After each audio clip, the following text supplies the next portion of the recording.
La joie se rencontre. Yves Le Truédic.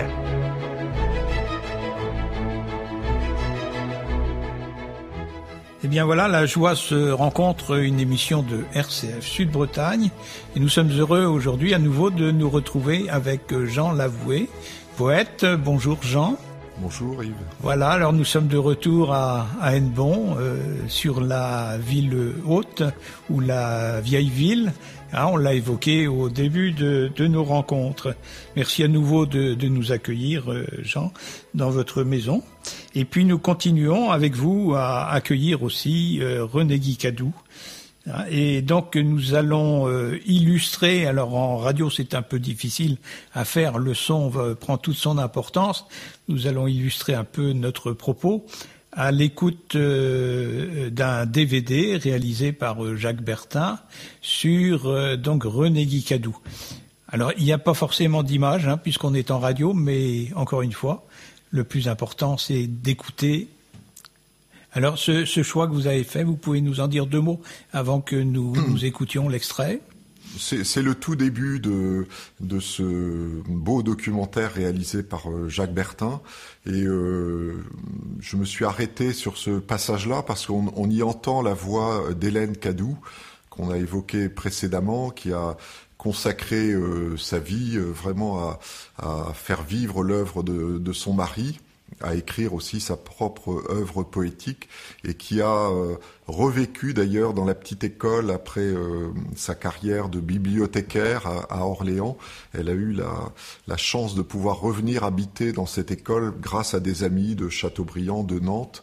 Et c'est important d'écouter cette voix qui a largement contribué à faire que René Guicadou est resté dans le cœur de beaucoup d'habitants de la grande région de l'Ouest et bien au-delà.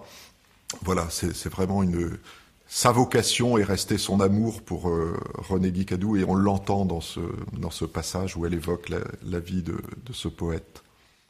Donc on écoute Hélène Cadou au travers donc du DVD proposé par Jacques Bertin.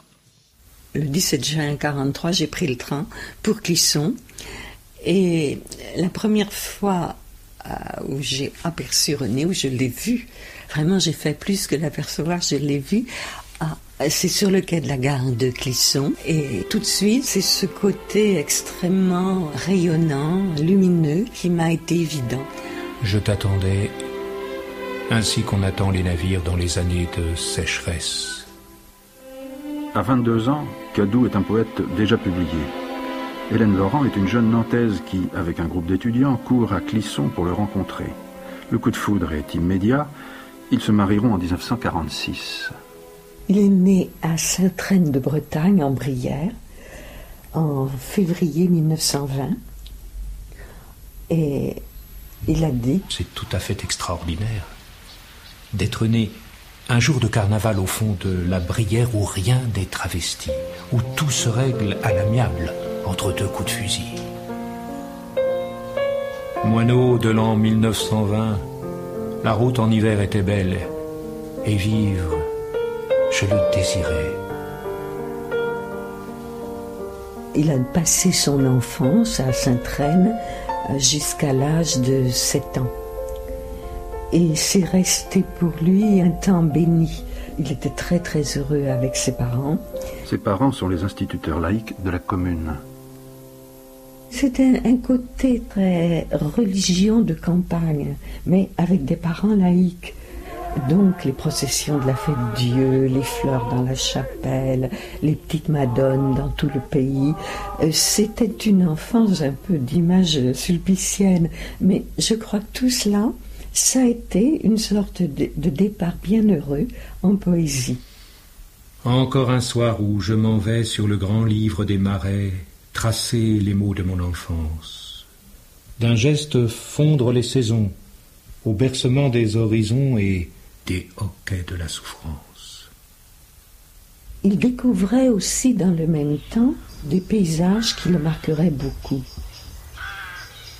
C'est de Tourbe est nourri de matériaux de la préhistoire, des arbres, des fougères qui deviennent cette espèce de charbon, de bois. Il a vu sortir, et on en voit toujours, des arbres entiers qui remontent de la préhistoire et qu'on appelle des mortas. Je pense que tout cela a joué pour lui parce que très souvent par la suite, quand il évoquera la poésie, ce sera toujours dans un creusement. Il creuse la terre, il extrait.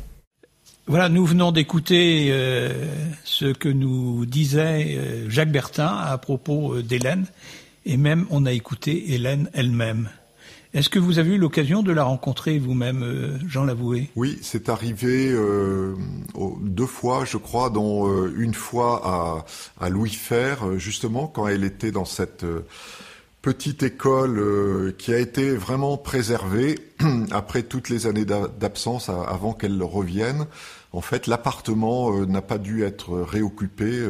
Tout le monde savait qu'avait vécu là un grand poète. Et donc, quand elle est revenue, il a été assez aisé, en fait, d'y installer ce qu'on peut appeler un musée René Guicadou. Et les lieux à l'étage, en fait, la cuisine au rez-de-chaussée, tout près de la classe d'école cette classe est devenue le musée René Guicadou. Mais à l'étage, on a la chambre et le bureau d'écriture où ont vécu René Guy et Hélène Cadou entre 46 et 51. Et donc c'est très émouvant de retrouver la bibliothèque, ses ouvrages, beaucoup d'ouvrages de poètes qui lisaient et relisaient. Il avait acquis une grande culture comme instituteur. En fait, c'était un lettré, on va dire.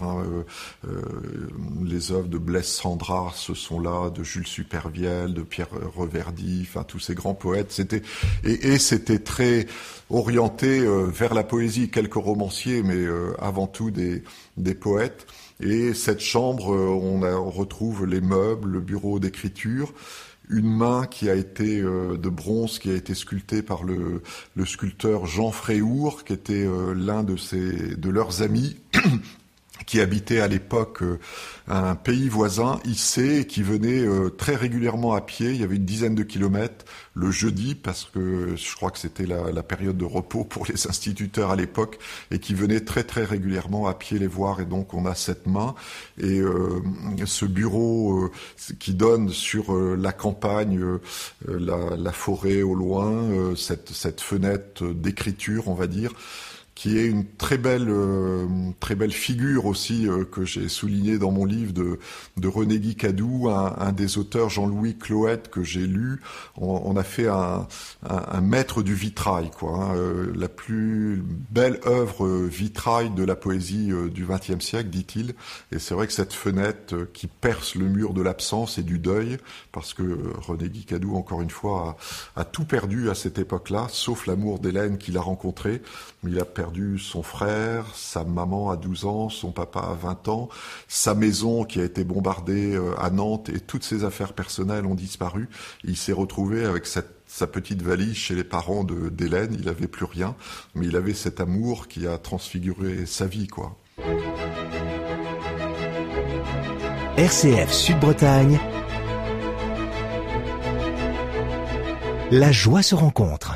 Alors, Hélène Cadou, vous l'avez rencontrée. Est-ce que vous pourriez nous en faire une description un peu Alors, c'était une femme déjà d'une grande humilité, à la voix très douce. On a pu l'entendre dans cette émission, qui d'ailleurs a pas mis en avant du tout, du temps de sa vie avec René Guicadou, son talent poétique. Et elle a attendu quelques années après sa mort pour écrire, et sûrement que l'écriture a été aussi pour elle ce qui lui a permis de vivre aussi joyeusement, on va dire, malgré le deuil et l'absence, toute son existence.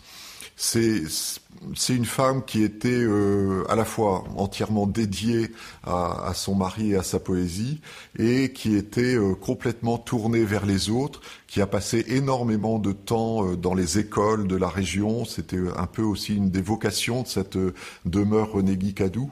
Donc elle a accueilli aussi beaucoup d'artistes. Elle faisait vraiment vivre, d'une part à Louis Fer, mais d'autre part, elle était aussi très impliquée dans ce qu'on appelle aujourd'hui le centre René Guicadou, à la médiathèque Jacques Demy à Nantes, où sont recueillis l'essentiel de l'œuvre et de la correspondance de René Guicadou, et c'est un fonds inépuisable, puisque à l'époque, en fait, la correspondance, c'était quelque chose. Bon, aujourd'hui, on a les SMS, les mails, ça peut être aussi des belles occasions d'échange, mais pour René Guicadou, le facteur le matin, c'était la bénédiction du jour, et il gardait précieusement tous les courriers dans une malle, même celle que son ami Max Jacob lui invitait à détruire par précaution, parce qu'il se savait comme juif un peu en risque avec le régime nazi. Et il a effectivement été arrêté en 1944 à Saint-Benoît-sur-Loire. Mais voilà, et Hélène et René ont reçu une correspondance fabuleuse, et tout cela est déposé grâce à elle et à son œuvre aussi à la médiathèque Jacques Demy à Nantes. Donc elle a eu une grande importance aux yeux de Cadou d'abord, et puis aux yeux de tout le monde un peu. Les auditeurs n'ont pas cette chance de vous voir, j'en l'avouais, mais moi je vous regarde, et quand vous évoquez tout ça, on sent au travers de ce que vous dites les lieux, on sent les personnes. Vous êtes vraiment imprégné de cette rencontre avec René Guicadou. Est-ce que vous pouvez nous en dire un peu plus sur cet attachement que vous avez? Bon, à la fois, comme je le disais, c'est une rencontre ancienne qui m'a valu de belles amitiés. Je disais Gilles Baudry, un ami de mon pays de naissance, René Lemay, qui est d'une terre de Brière aussi. Et on a très très vite communié ensemble à la poésie de René Guicadou. Donc voilà, il y a cette fraternité, et puis ces chanteurs, amis, Philippe Forcioli, Maurice Bénard, Jacques Bertin et d'autres. Donc voilà, ça a été une imprégnation avec mon épouse aussi. Nos enfants ont communié aussi par les CD qu'on passait dans la voiture, etc., les chansons de René Guicadou. Donc tout le monde, un peu dans la famille, en a été imprégné. Mais je dois dire que bon, quand j'ai arrêté ma vie professionnelle il y a 5 ans, le premier projet qui m'est venu, c'était d'écrire sur René Guicadou. Et donc c'est là que je suis allé à Nantes, au fonds René Guicadou, pour collecter des correspondances que j'ai retranscrites dans le livre. Et j'avais pris des notes à l'époque, mais tout ça était quand même resté dans un beau désordre. Mais déjà toutes les intuitions étaient là. Et puis j'ai laissé ça en repos, et j'ai été rattrapé, bon, il y a 2 ans et demi maintenant, par une maladie assez sévère quand même, qui m'a laissé pendant 2 années avec une énergie amoindrie. Et cette année où grâce au traitement, voilà, il y a une bonne stabilisation. C'était le bon moment. Au début d'année, je m'étais dit c'est cette année. Et bon, c'est vrai, je pensais aussi honorer le centenaire de la naissance de René Guicadou en février 2020. Et au début du mois de juin, voilà, les mois précédents, je me dis quand est-ce que je vais m'y mettre, où est-ce que je vais aller, où je vais trouver le silence, etc. Et il a suffi que je me déplace de ma table d'ordinateur, de mail, de téléphone, etc. pour me déplacer dans un autre siège dans cette pièce où on se trouve là, pour que voilà, il y ait eu 3 mois de joie magnifique, comme une nouvelle rencontre, quoi, avec René Guicadou, Hélène Cadou, leur œuvre, tous les amis qui les entourent, tous ceux qui ont écrit magnifiquement à leur sujet, des colloques universitaires qui ont eu lieu. Bon, j'ai épluché pendant ces 3 mois beaucoup de choses, mais avec une intuition quand même assez clairement établie depuis les 4 ou 5 ans auparavant. Donc ça me permettait d'aller directement au cœur des documents que je consultais, quoi. RCF Sud-Bretagne.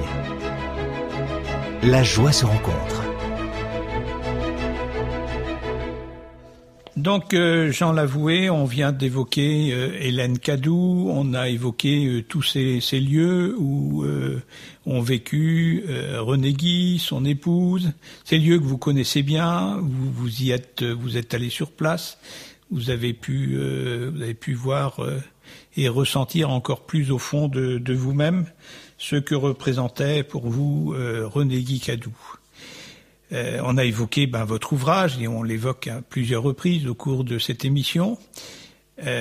Quand on réalise un ouvrage de ce type-là, on procède comment? Parce que vous avez évoqué l'ordinateur, mais est-ce qu'il y a des parties de votre ouvrage où vous avez plutôt pris la plume que l'ordinateur? Alors, quand j'ai pris le crayon à papier, même, c'était quand j'ai retranscrit manuellement à Nantes les correspondances de René à Hélène et du père Agaès, magnifique figure que je mets en valeur dans un moine de l'abbaye de Solesmes qui a correspondu avec René Guy Cadou. Donc là, il n'y a pas d'autorisation d'avoir de bic, de stylo plume, c'est au crayon à papier et voilà, rien d'autre. Donc ça a été... le crayon à papier uniquement est autorisé pour préserver les manuscrits et donc ça a été un temps aussi artisanal, mais qui me plaisait bien parce que je découvrais vraiment des merveilles, je pressentais et j'ai eu des confirmations et je n'ai exploré qu'une petite partie de la correspondance, encore une fois, qui est très très abondante. Alors, est-ce que vous avez une idée un peu du nombre de fois où vous êtes allé sur place pour réaliser? Je suis allé 7-8 fois, je crois. 7-8 fois, oui. Pendant une demi-journée, une journée? Oui, j'allais une journée. Je partais le matin, je revenais le soir. Je pouvais aller éventuellement matin, après-midi. Et dans un tel lieu, c'est feutré un peu, Ah oui, c'est tout à fait comme on imagine dans, je sais pas, les bibliothèques universitaires ou les bibliothèques de chercheurs, etc. Surtout cette partie qui est pas la bibliothèque publique, qui est la partie patrimoine en fait de la bibliothèque, qui donne accès au fonds René Guy Cadou. Donc là, c'est vraiment des chercheurs. D'ailleurs, pour avoir accès aux documents, faut se présenter avec un projet de recherche ou de livre et avec les exigences qui vont avec de bien reporter les nomenclatures de ces correspondances que j'ai fait avec l'aide des personnels de la médiathèque de Nantes. Donc voilà, il y a eu le crayon à papier et autrement, non, ça fait très longtemps que je suis passé à l'ordinateur, même parfois au téléphone. Il m'arrive d'écrire des poèmes ou des textes au téléphone, mais là pour le livre sur René Guy Cadou, il y avait ces notes, mais qui étaient déjà dactylographiées à l'ordinateur d'il y a 4 ou 5 ans. Et ensuite, là, de juin à août, j'ai eu une première semaine, en fait, où ça s'est donné vraiment très simplement l'articulation des grands chapitres de ce livre. C'est venu très vite, où j'ai réparti quelques éléments des notes que j'avais. Et puis après, j'ai relu, j'ai éliminé des choses, mais j'ai surtout ajouté beaucoup d'annotations, de références aux poèmes que je citais, et de lectures que j'ai faites au cours de ces 3 mois, qui ont nourri et enrichi ce livre. J'ai essayé d'être vraiment le plus précis, même si mon style n'est pas universitaire, il est plutôt de l'ordre de la poésie et de l'émotion, quand j'évoque René Guy Cadou, mais j'ai voulu une rigueur quand même de type universitaire dans la bibliographie et dans les références. Il m'a manqué un ouvrage, et un grand ouvrage qui était introuvable, que j'ai cherché tout l'été sur Internet. J'ai eu la chance de venir par le recevoir là tout juste hier, qui est un livre d'un des grands spécialistes de René Guy Cadou, Christian Moncelet, qui avait écrit un ouvrage au début des années 70, Vie et passion de René Guy Cadou. Je me réjouis de le découvrir. Il va par ailleurs être édité par les éditions du Petit Véhicule à Nantes en 2020 à l'occasion du centenaire de la naissance. Je crois que c'est vraiment un grand livre. Il sera dans une forme plus accessible parce que là, c'était d'époque, c'était tapé à la machine, etc. Donc c'est un ouvrage vraiment artisanal, mais je crois que je vais le lire avec le souci de la confirmation d'un spécialiste universitaire de Cadou, et je sens que intuitivement c'est de cet ordre-là, même si j'ai moins développé que lui des tas d'aspects qu'il a cherchés. Et si vous avez mis vraiment tout en marche pour trouver cet ouvrage, c'est que d'emblée vous sentiez qu'il y avait quelque chose qui allait répondre à vos attentes? C'est vrai que bien sûr j'ai relu plusieurs fois mon manuscrit, je l'ai fait relire aussi par une quinzaine d'amis. Ça a été aussi un travail d'équipe, des gens proches de Cadou et proches de moi. Je les cite à la fin de l'ouvrage. Ils m'ont beaucoup aidé dans la mise en forme, dans l'attention aussi, puisque je suis aussi un petit éditeur qui est choisi d'ailleurs plutôt qu'une grande maison d'édition de publier moi-même cet ouvrage, mais du coup l'attention des uns et des autres a été nécessaire. Ma question visait plus ce livre que vous avez reçu hier, oui, que vous attendiez. Oui, mais du coup, plutôt que de relire ce que j'ai déjà fait pas mal, mon livre, à l'occasion où je vais, comme je le fais aujourd'hui, sûrement avoir l'occasion de parler de René Guicadou dans les mois qui viennent, je suis heureux d'avoir encore du neuf à me mettre sous la dent, à découvrir et à continuer à m'enrichir avec curiosité de ce poète que j'aime beaucoup, mais forcément qu'on n'a jamais fini. C'est comme une rencontre, c'est comme une rencontre inépuisable, quoi. Et on a la chance que il nous ait redonné par des tas de facettes son œuvre, mais tous ses écrits. Donc je suis heureux de continuer à découvrir. Donc ce livre que vous avez reçu, il était dans la boîte à lettres tout simplement. Hier soir, oui, quand je suis rentré d'une journée de déplacement, mais j'avais mis une alerte grâce à nos internet. Aujourd'hui, il y a des choses. Quand un livre est épuisé, qu'on le trouve plus, il y a un site chercheur de livres, je crois, où il suffit de mettre une alerte, un prix maximum au-delà duquel on veut pas aller.